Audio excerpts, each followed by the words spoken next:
videos.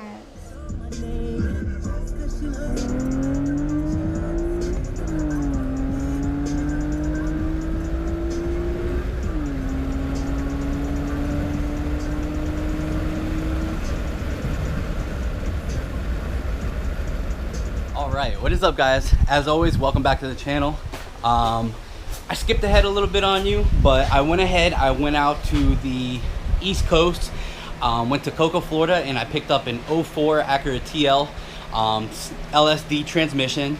It had 101,000 miles on it and got it for under $800, so I am freaking stoked. I ran through all the gears just manually with my hands and it shifts beautifully. Actually better than the old one. The old one, you can tell it was really smooth. It didn't have much of a positive engagement, I guess I could put it that way. But here she is. As you can see, it is a gold nugget, man. I couldn't stand the look of it because it was just old, weathered. It has a little bit of rust, so I went ahead, I sanded down some of the rust, whatever I could. I didn't spend too much time on it, guys, because it's not going to look like this in a matter of months. This is like my signature HalferLand Performance color. I love it. I love the color. But I went ahead, I taped off all. So that's that, and I'm gonna swap all the sensors over, get it put in the car. That's it, you guys. Let's get going.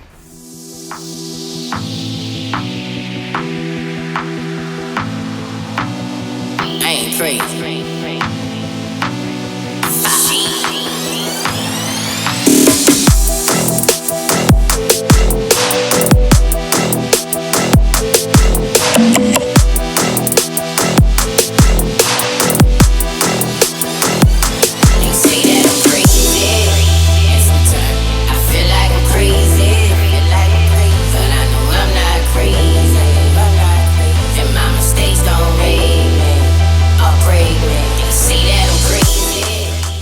So here's a quick little view down into the diff. Hopefully you guys can see it. Super clean, you guys. It is beautiful. Not sure what else to say there, but it looks really good. None of the teeth are rounding out or anything like that. All completely squared off. Beautiful.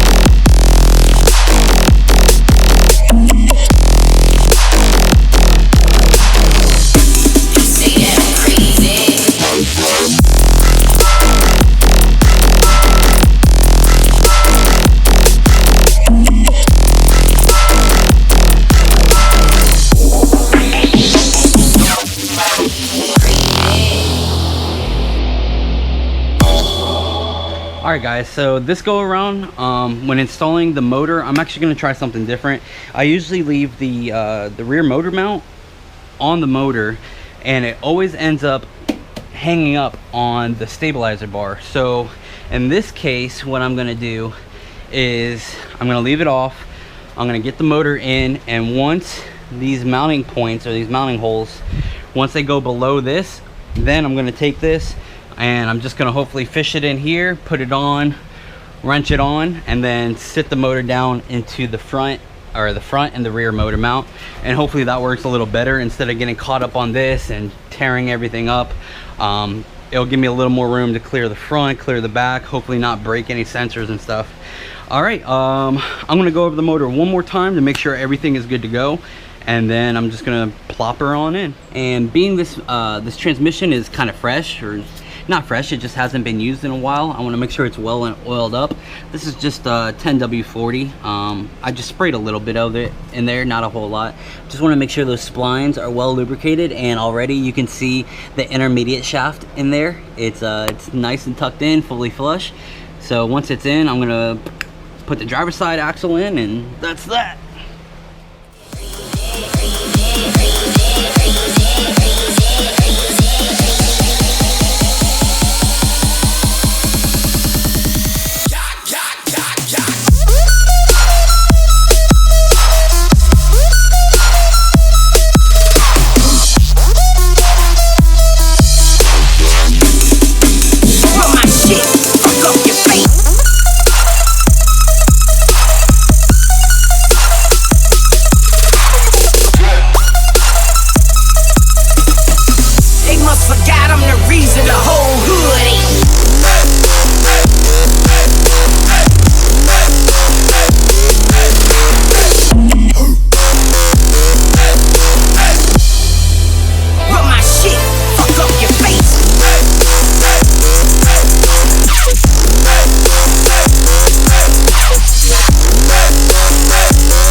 Well, there you go, guys. I don't know how long it is. You guys can count the time, but I'll probably speed up the video just when I was putting it in there.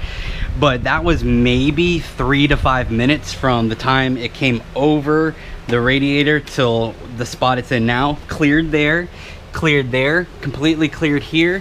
Might have scratched that up just a hair. I don't care.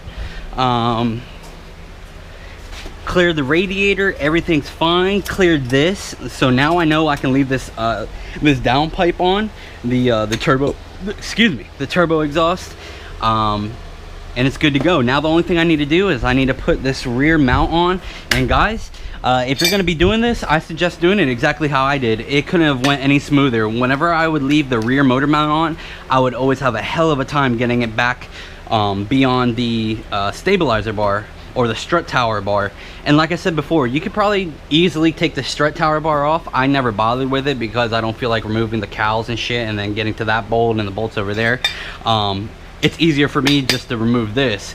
And like I said before, I never removed it, so I always battled that strut tower bar. But now, just remove this, and now the only thing I got to do is put this rear motor mount on easily enough. I have enough, excuse me, I easily have enough room to fit it back there. So that's what I'm gonna do now, and let's get going. All right, the rear motor mount is on, and by far the easiest way, guys, is going through this side. You got the most room here, and then the trans mount or the rear motor mount is literally right here on the back of the block on this side. So it's pretty easy. Once you get the first top one lined up, all the rest are very easy. They're just really long bolts, so it took a little bit to get them on, but super easy. And I think moving forward, that's going to be the way I do it. I'm not going to fight with that strut tower bar anymore. Now, if you guys remember in the last video, the past video, or whenever I was removing the motor, you're going to want to be mindful of the trans mounts. Remember I said you got to make sure that you clear those. And then you can see here the shifter linkage is almost freaking getting caught up. So I usually leave it down there, but you know what, this time I'm actually just gonna move it on up here, get it out of the way right now if it fucking will come. Yeah, it doesn't seem like it's I think it might be a little too high still to get it there. So yep, I'm just gonna have to leave it down there for right now. But so what I need to do now is I'm going to line up a front motor mount to this mount and then rear to that mount. And once I got them locked in, then everything else should basically go right on. Alright guys, as long as these have cleared and they're not underneath or wedged underneath the motor or the trans, you'll be fine. Once you tighten down the front and rear motor mounts, everything will basically pull in and it will all line up. And then if it's not, you can just adjust it a little bit, pry it. These are still rubber, so they move a little bit. Something really important with these guys, if these are innovative, I believe they're 75A mounts, so they're right in the middle. They're not rated for this type of horsepower, but honestly guys, I mean, I was 350 340 to the wheels, 350 wheel horsepower, 340 torque for, like I said before, over 100,000 miles, and they are still fine. They look like they're donating a little bit, or just they're just kind of worn to or shifted to one side, and they get like that no matter what. They did that after like 1,000 miles, to be honest with you. But what I was getting at is you don't want to strip these mounts, obviously, because you really only have 1, 2, 3 motor mounts, 3 little bolts that are holding this motor in. It's not going to go anywhere, but it's just a good practice not to strip them. So these kind of swivel around, and you just kind of swivel them until they go in free. And once they start, you can tighten them by hand, then you know you're good to go. You're not going to cross thread it. Same goes with the back and every other mount. This rear one can be a pain in the ass sometimes. What I use is a 14 swivel wrench, and it's a ratcheting swivel wrench, so I kind of curve it like that. I don't know if you guys can see this, just to get back in there, curve it like that, and then I get up on there and just start wrenching, man. It's by far the easiest way, because you're not going to get a socket on there. You got different type of hydraulic lines back there. All right, there you go. Both of the motor mounts, the front and rear, are on. I started the front a little bit, then I did a little rear, then I did a little front, and then I fully did the rear and did the front, and it pulled it in like I said.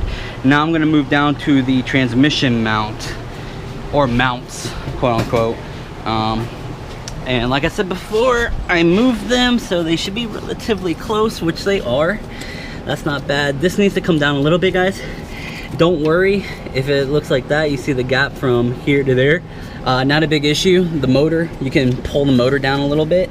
Oh shit, I forgot. I actually still have the crane on it. I still have the engine hoist, so obviously I need to undo that, and then I can still, even with it on, I can still move it down. So you're actually now done with the engine hoist. You can put it back or return it if you rented it, whatever. Come here, come on.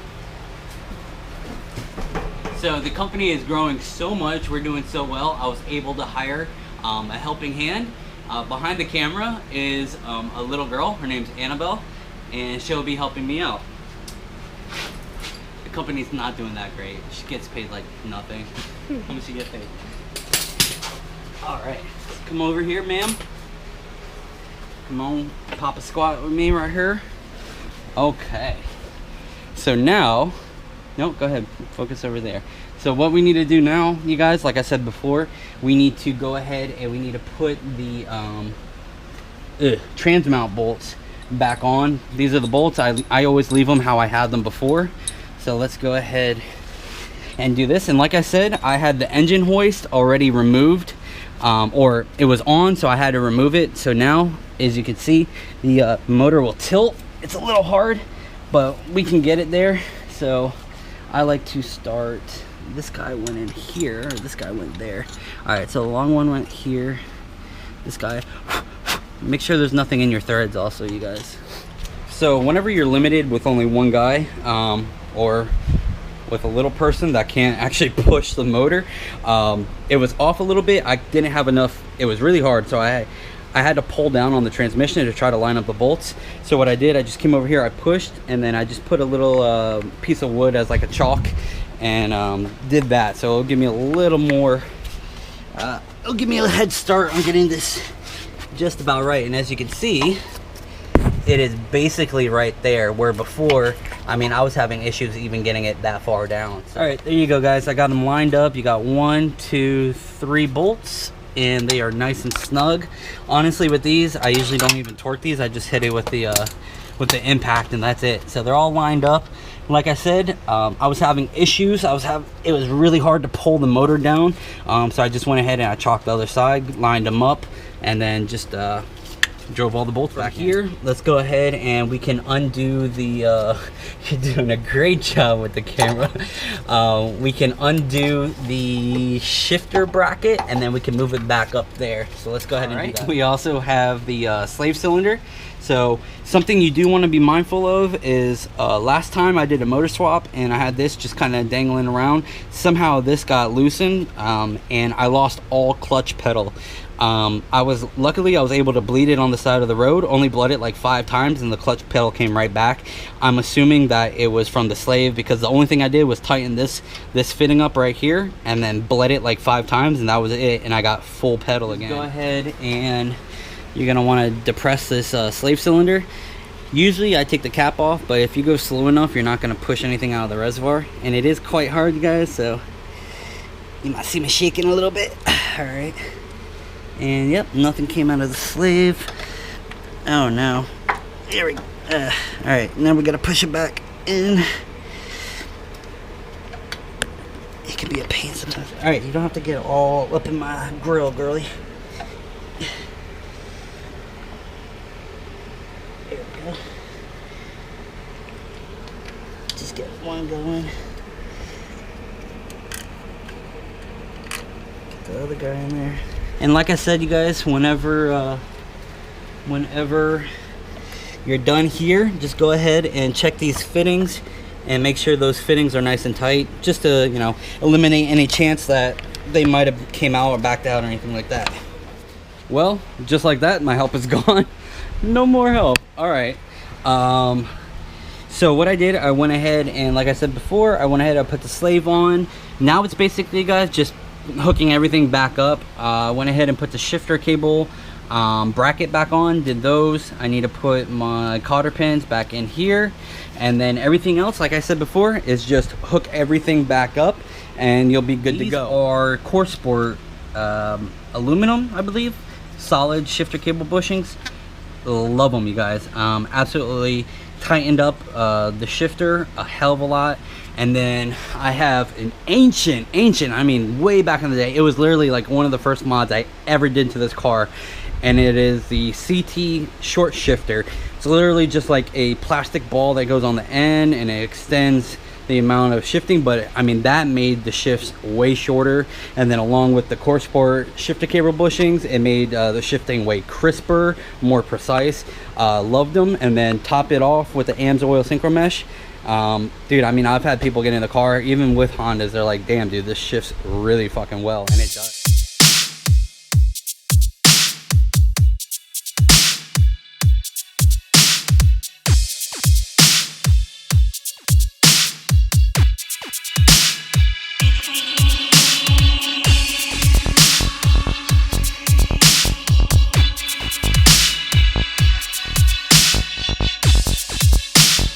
And guys, the trick with any installation or removal of the exhaust, whether it be cat deletes, J-pipe exhaust, is whenever you're putting, or I guess installation, whenever you're putting the pipes or whatever it may be back on, you always want to leave everything a little loose until you get everything fitted. So leave the J-pipes or the pre-cat deletes loose, leave the J-pipes loose, leave the exhaust loose, and once you got everything in its place, then you go and you start tightening everything back up. Because if you don't do it, if you tighten these up, if you tighten the pre-cat deletes up and then try to put the J-pipe on, good luck, it's not going to happen, you guys. So that's just a little helpful tip. I've said it before and I'll say it again, go in order. Whatever you take off, leave first, furthest back. So whatever you take off, put it there, and then keep working your way that way. So whenever you start to install the items, you know what to start on first. Put this on first, then that, then that, then that, and work your way back up to the end. Proponent of eliminating anything that's unnecessary or cluttered. Like all the OEM plastics and stuff like that. Obviously you want to leave some to make it look good. Now like the bottom splash guard, I don't have that. Some people would say, oh, you should keep it so it keeps the motor clean. I don't have any issues with that. My motor stays relatively clean, guys. Don't have any issues with rust, but then again, I'm also in Florida and I don't drive on the beaches. But like a little something here, I don't know if you can see it, I actually shaved this cowl down so you can see the lip here, right there on the bottom, and then you see how it phases up right here and it's just basically flat. That's from doing spark plugs and other stuff back here so much that just that amount I can actually fit my arm back here and get to whatever I need, where before that little edge would rub my arm like raw, literally raw. So I just came and I took not even a file, what did I take? I probably took a Dremel and a flap wheel and just started grinding that away to where it was smooth, where if I put my arm through there, it's not going to cut me up or rub it raw like it did before. Track cars or race car drivers do. They just optimize everything they have, and that's all I've done with this motor, you guys. It's not a full race car motor or anything like that. I just optimized everything that goes along with it to make it run the best that it possibly can with what it has. And I think that's really why a lot of my motors have been like that. You know, the 100,000 mile J30 on 100 shot, or I'm sorry, 100 shot for 100,000 miles on a J30. That's insane, you guys. I mean, I went through 25-30 bottles and that thing was still purring, dude, until a stupid mistake on my part. I was just pushing the envelope and had issues, but you can go back in the videos and look at that. It was nothing involved with the motor. It was just stupid valve train stuff that I should have upgraded and I didn't. And then, you know, the J32, the first J32 I had, once again, something stupid. Tuning, I don't know, you can go back in the videos. I usually tune upstairs and then I put the Flash Pro module on top of the keyboard and then I walk downstairs with it and then I'll upload. Well, one of those times that I did that, I put the module on top of the keyboard. It must have increased my values at 8 psi. I was running 40 degrees of timing at 8 psi. That is literally more than double than what I should have been running, and the car handled all the way up to 38, and then once it hit 40, the thing let go. So it just shows these motors can handle a stupid amount of stress and still hold up. And once again, that was a stupid mistake. I learned from it and never again. Now I close the laptop, I unhook the Flash Pro module. I don't do anything until I get to the car. I open it up and I go back through my tune completely. I double check to make sure all the tables are correct, and then I'll upload it. So like I said, guys, you just optimize, you learn from doing, and that's really the best tip I can give you guys, is just do it, learn from your mistakes, and you can do great things with this motor. It's a great platform. Alright, so I know I said this earlier, but the lap joints that I made, instead of having like a 3 or 4 bolt flange, that lap joint made it so much easier, you guys, so much easier. Because I just left the up pipe on. The up pipe has a wastegate adapter on there, and then I just basically, I have my my bracket here. I lined that up, and basically it slipped right into the pipes that come off of the head. Got the turbo mounted, got the exhaust side or the turbo outlet on. Got a damn socket that got stuck on here and I cannot get it off, so I'm just gonna leave it there. No issues. I'm not worried about it getting sucked into the turbo. The wastegate, as always, gave me a little issues just because it's such a tight fit against the starter. Very narrow. It was tough to get the V-band around it. But then I got the turbo drain. I got the turbo drain on. I have the turbo piping. I got some other piping, and then I got the wastegate dump just sitting there. I redid the mount on the intercooler because it lost a nut, so I went ahead and I put a locking nut on there. I got some of the wiring done, so I moved the injector harness over, got the knock sensor harness is plugged in, so all that's plugged in.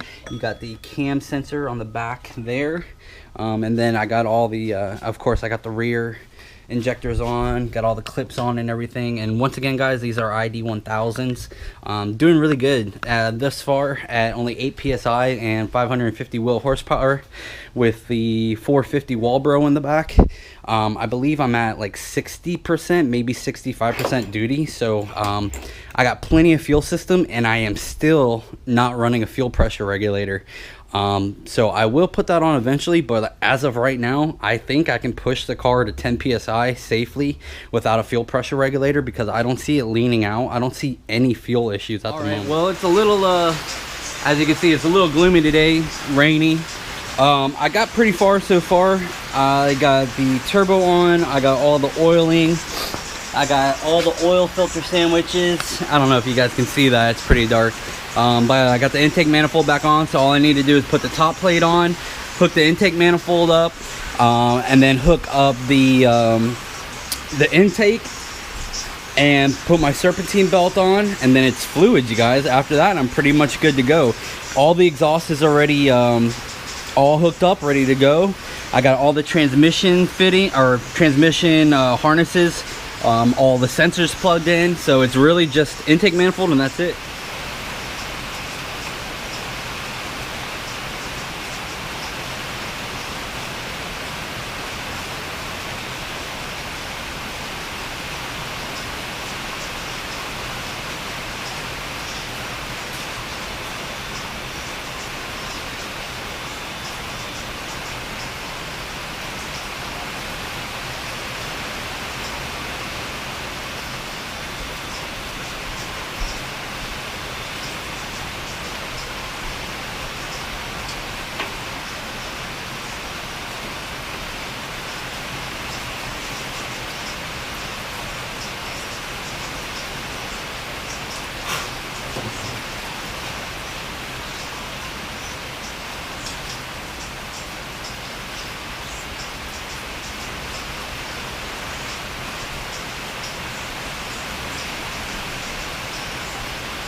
it is really coming down. I got water. I don't know if you guys can see that. I got water everywhere. Look at this. That's what I gotta work in. My fucking car is right here. It's coming down pretty hard. So when it comes to torque wrenches, you guys, always back it out to where it's zeroed out, where it has like, it can spin freely, and then always put it back in its protective case. These are precision tools. You don't want to just throw them around and, you know what I mean, have them just sitting anywhere. Even if they are little cheap Harbor Freight ones, you still want to kind of protect them because they are precision tools. All right, guys, we're getting really close. I got everything buttoned up here. All the fittings are hooked up. Yeah, I got the catch can. Literally everything is ready to go. I got passenger side axles on, wheels on. What sucks is it's like 50 degrees and it's raining, and it took me about 20 minutes just to sweep all that water out because it's still collecting under there, but I was able to sweep enough out. And it's cold, man. I wasn't gonna sit in the water and try to put the axles on, so literally this is it. All I got left is the driver's side axle, and then it's fluids, it's coolant, oil, and then trans fluid, and first start, first drive in the shitty weather. But It's a fine day. People at the windows, they leave their houses just for a short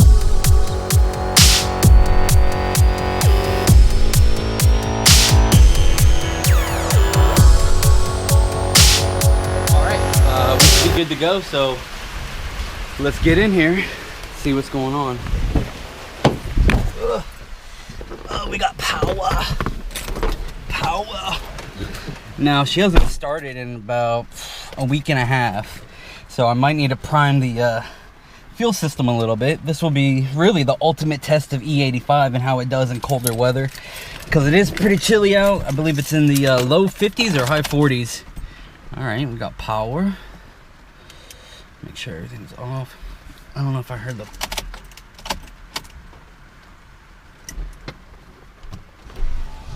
Huh. I don't know if I'm hearing the fuel pump prime.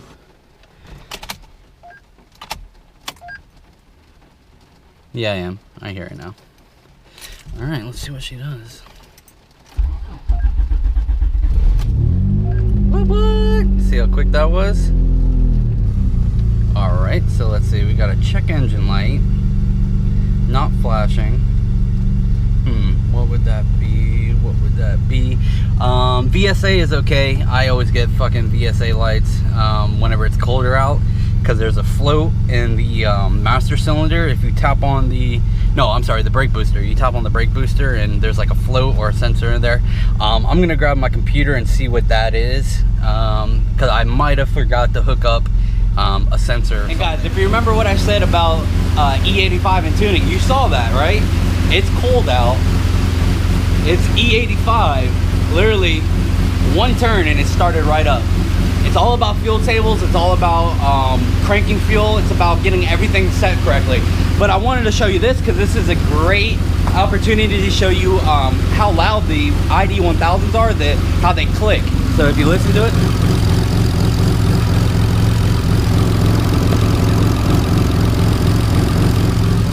If you can hear that, that's all injector, like nothing else. It's not valve, it's injector. So it's pretty loud, man. A lot louder. I think I said this before, stock, you almost can't hear it. The Honda, the 410s, the RDX 410s, they were a little louder. You can hear them, but it wasn't too bad. But once I went to the ID1000s, you can hear it pretty damn loud. So she's doing really well. She sounds great. It looks like she's burning off a little bit of heat wrap because I put some new heat wrap back there. Oh, and I did find what the issue was. It was my IAT. I had my IAT unplugged because I was trying to get down to the fuel, or I was trying to get down to the transmission. I was filling up the transmission. So I'm gonna go back through one more time, make sure everything's plugged in, you guys, and then I'm gonna go for a drive. Looking good. I'm waiting for the thermostat to open up so I can fill this up a little more. As of right now, it looks pretty good. Maybe, I mean, like a hair more can be added. I don't hear any exhaust leaks. Literally all I hear, you guys, is injector. That's it. Dude, it fucking sounds amazing. Doing good now. The ultimate test is going to be driving and seeing what the transmission does.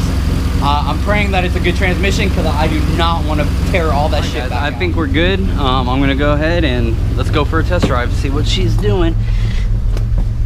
And like I said, guys, ignore the check engine. It will go away. Like I said, I had the IAT sensor was unplugged, so once it realizes it's already plugged in, we'll be fine. Shit, and I gotta reset all the settings on the fucking on the radio. I hate that shit. All right, let's see what she does. Let's see if I have any clutch pedal. Ooh, got clutch pedal, perfect. Let's see if she goes into gear. Beautiful, look at that. Ooh, that's like butter. Dude, that's way better than the old transmission. I had issues getting into reverse sometimes. Like it'd be really hard. I'd have to try to go in and then come out and then go back in. Oh yeah, she is doing great, you guys. The transmission shifts very smooth. It's gonna hate me later on. This transmission is not gonna like me. I can tell you that much. Not with all the shit I gotta put it through. See if she goes into boost. Oh, just straight spinning. I know you guys saw that. All right, well, she's boosting. That's good. God, it feels good to be back in the driver's seat of this car, you guys. I absolutely love this car. That's good. Oh yeah, going right into boost easily.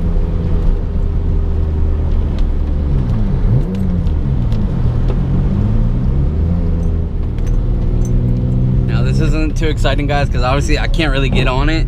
First off, because it's raining. Second off, it's a brand new transmission. I'm just trying to go through all the gears. Ugh!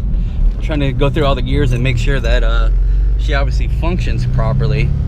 And my oil pressure gauge, man, one of the little prongs fucking snapped off again. It's the second time, man, I've had to replace that damn thing. I soldered it back on, but apparently it's not working, so luckily I got a spare. I don't know if you guys see that, but like I said, man, I practiced for the longest time, guys, heel towing on downshifts. Dude, I absolutely fucking sucked at heel towing, dude. I could not get it. Like, I could 1 foot blip and downshift, rev match basically. I could rev match with 1 foot, but when it came to like heel towing, oh my god, I was terrible at it. But now I can brake and heel tow at the same time. It's not a problem. And for me, with the spacing of these pedals, my toes are on the brake, and then literally I turn my foot and I heel the gas pedal. Some guys will go like in out. They call it the in out, where they use the inside of their foot for the brake and then just kind of roll their foot onto the gas. I tried that and it doesn't really work for me. Really, that works for me right there. I don't know if you guys can see what I'm doing there. So I'm braking now, and I just kind of shift my foot over like this, tap it, and then I'm back in. Very good, actually. Very good.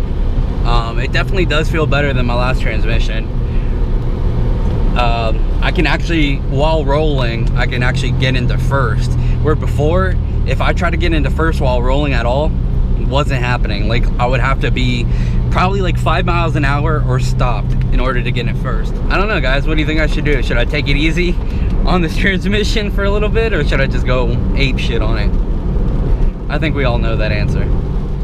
Wow, you guys, this trend, I'm sorry if I keep repeating myself, but this fucking thing is shifting extremely well. Like, oh dude, that is like butter. I mean, my third gear did that, but it's hard to explain. This is like, it just literally falls into gear.